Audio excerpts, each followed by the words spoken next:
Hello mga kababayan. Good afternoon o good evening na. Good morning sa Pilipinas. Alam ko, mag-uumaga dyan sa Pilipinas. Ito ang aking pagkain. Okay. Ito ang aking niluto.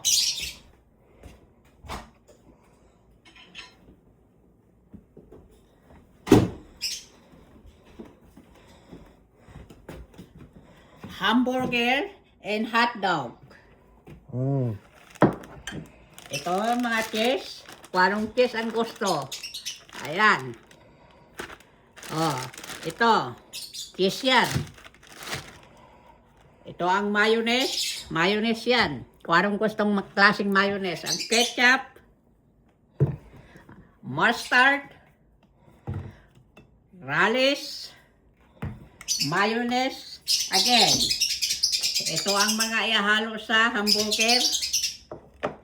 Tomato, onion, lettuce, and cucumber. Oh, ito ang tinapay. Ito ang bread nila.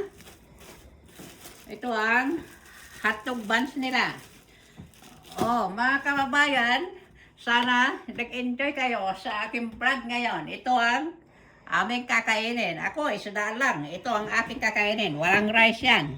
Yan na lang kasi nanaba na ako. Kaya kailangan diet ng kaunti. Si Miss Kendi. O mga kabayan, sana kung makikita nyo ang aking mother, ay totoo ang aking sinasabi doon. Marami siyang naanuhan dyan. Walang masasaktan. Sana hindi nyo siya makalimutan dahil nakasama nyo rin siya. Hindi lang yung bigay, kung may bibigay, doon magiging maganda. Kung walang bigay, bullshit na. Hindi maganda yon mga kabayan.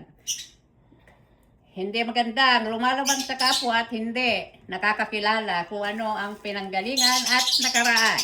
O mga kaibigan, hanggang dito na lang.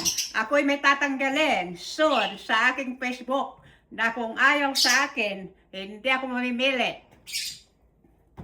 Kung gusto nyo mag-comment o kung ayaw ninyo, okay lang sa akin. Hindi ako magpupos ng tao para mag-comment kayo sa akin. Kung ayaw nyo, napipilitan kayo, ay maraming salamat. Kaya gumawa ko ng account sa public para yung gusto makakita, nakamag-anak sa akin kung kilala nga ako, kung kinikilala pa. Ay kung hindi na kinikilala, ay maraming salamat sa Panginoon. May Diyos tayo na alam ng Diyos kung ano ang ginawa ko. Hindi ako maramot, hindi ako anong tao. Simple lang ako. O hanggang dito na lang aking vlog. Sana hindi kayo masaktan o naging masaya kayo sa aking sinasabi dahil totoo. Okay, bye. Thank you for watching. Bye.